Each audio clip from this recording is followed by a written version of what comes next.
Hello guys, happy Sunday. Mukhang bagong gising pa ako. Breakfast at Dennis. Teriyaki chicken sizzling. Ang tawag dyan? Yung Grand Slam? Hindi, ano to? French.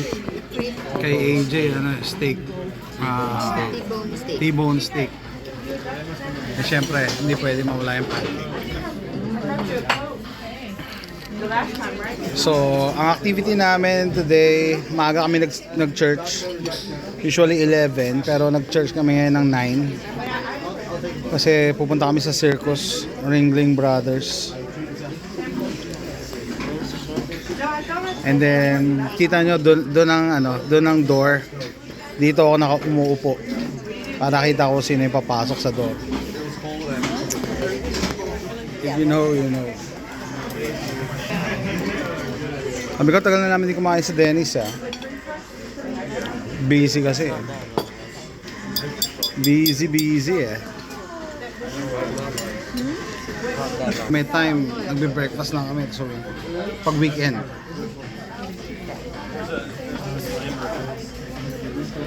Free refill lang coffee dito. Hindi ko alam sa Pilipinas. No?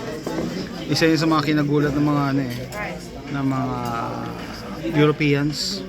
Hindi sila sanay sa free refills. Hindi, pati tubig. Walang bayad. Sa Europe pala may bayad ang tubig. Everything good? Yeah, we're good. Thank you.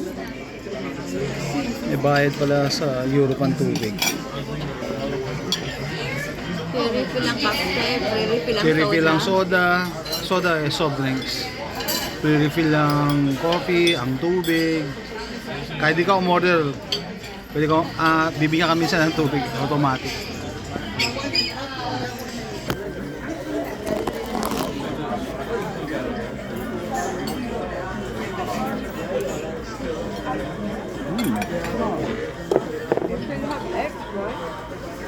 Well, masarap yan steak na.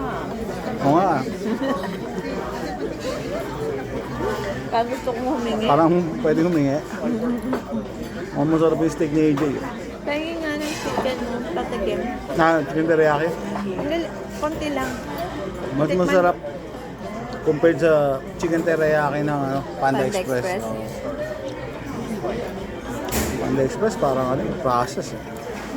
Chicken teriyaki. Kinain ba ni AJ yun? Oo.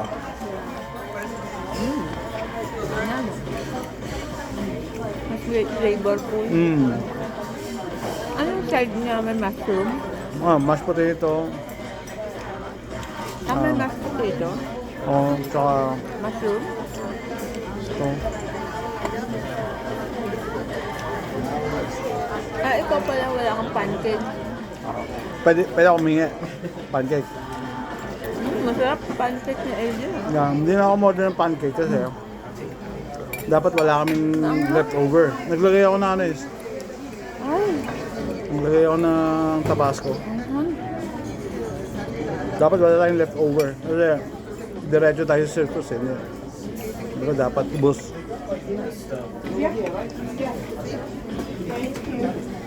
Stop.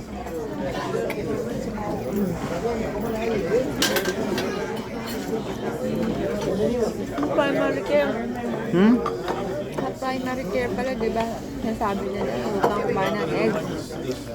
Kasi high in cholesterol. Inaano na nila yun eh. Ang egg, bawal? Hindi lang egg, hindi egg. Hindi lang egg yolk? Di ba yan ang inaano? Lagi yung egg yolk, huwag daw kakain. Egg whites lang. Ha? Hindi na inaano sa primary. Talaga? Hindi nire-recommend ang egg? Dati, di ba? Hindi na nga. Hindi, sabi nga sa Big Bang Theory, doctors, they change their mind all the time. One day, sasabihin nila, bacons are bad for you. Next day, you're not getting enough bacon. You're not eating enough bacon. They change their mind all the time. Siguro, tingnan mo dapat yung overall na kung magkaasang ka. Egg ang pinaka cheapest source ng protein. Di ba? It is good. Eggs are good. May protein. Everybody okay? I got coffee's almost ready. I'll be back. Thank you. Ubus ko na yung coffee ko. Protein siya yan. I know. Saka, sabi sa mga may sakit, dapat kahit itlog lang. Abad dati. Sabi, anong part ng egg ang masama? Sabi, oh, egg yolk. Hindi lang naman yun ang nagkukos ng ano. Dati yata, nung nag-aaral ako, tinanong ako ng teacher ko yun eh. Ano ba sinabi ko? Sabi ko yata, egg yolk. But then, nandun yung ano eh, nandun yung protein eh.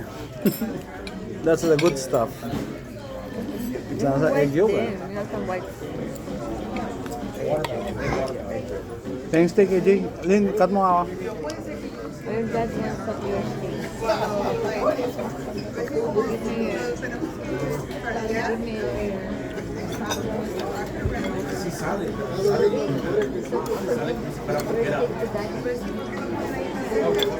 Ayun ano, hash brown. Gutom ako. Hindi kami nag-breakfast eh. Ay, hash brown ko na ang kunin. Hindi kami nag-breakfast kasi hinabol namin yung 9 a.m. mass. So usually no, may-share lang ako. Usually pag may lakad kami ng Sunday, minsan hindi namin nag-church. Siyempre. Thank you.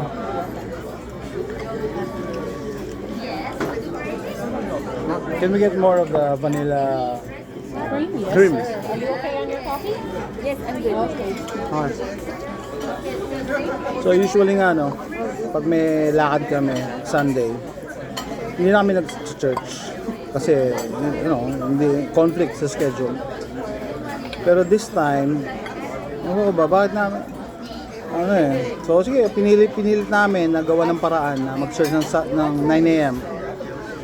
And then it turned out na today pala yung feast nung ano namin, ng patron saint, Saint Edith Stein today. And then, may surprise daw na bisita. Ang nag-conduct ng mass is yung Archbishop.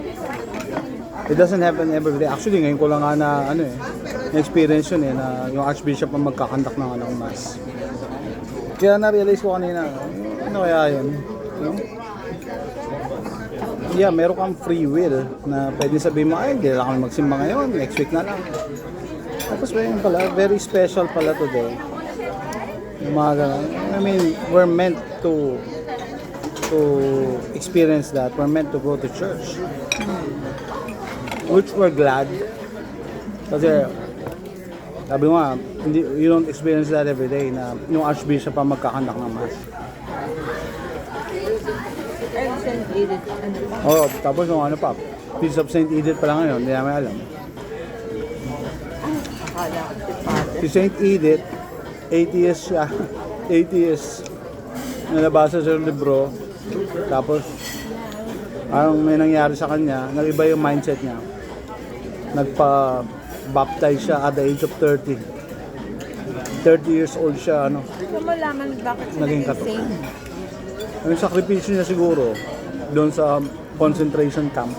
Doon siya namatay eh, noong panahon ng World War II eh. Auschwitz ba?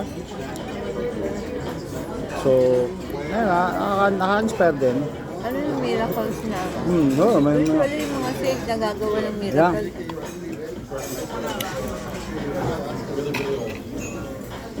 ayun. Ayun, unlimited yung creamer. Limited creamer. Hindi nitipid eh, no? Limited yung creamer. Kung ano ba? Like your steak? Vanilla. Like your steak? Mas may langas na. I like your steak.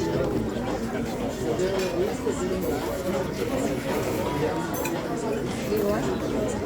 So, dun sa hindi nakakalam, pag lumalabas kami at kakain sa restaurant, You have a pancake?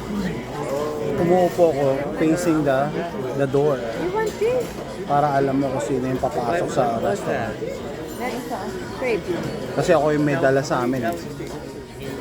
Sa aming tatlo, sa aming pamilya. Ako yung nag-carry. Ano ba? Gusto mo pancake with So, no surprises. Or mag-taste ka lang. Taste. Ayan guys, share ko lang sa inyo, Sunday breakfast sa Dennis. No? Thank God it's Sunday. Have a blessed Sunday. Sabi nga, ito yung mga times na dapat chine-cherish eh. Kasi yun alam na pagka lumalaki ng mga bata. 3 anak namin eh. 3 anak namin. Yung 2, may sarili ng buhay. Ito lang si AJ kasama namin. Kaya nakakatuwa. Kasi meron pa kaming kasama na isa. Maliit. Pero pala, say good morning AJ. Okay guys. Pataas ito, punta na kami sa circus. Have a blessed Sunday. See you next time. Bye.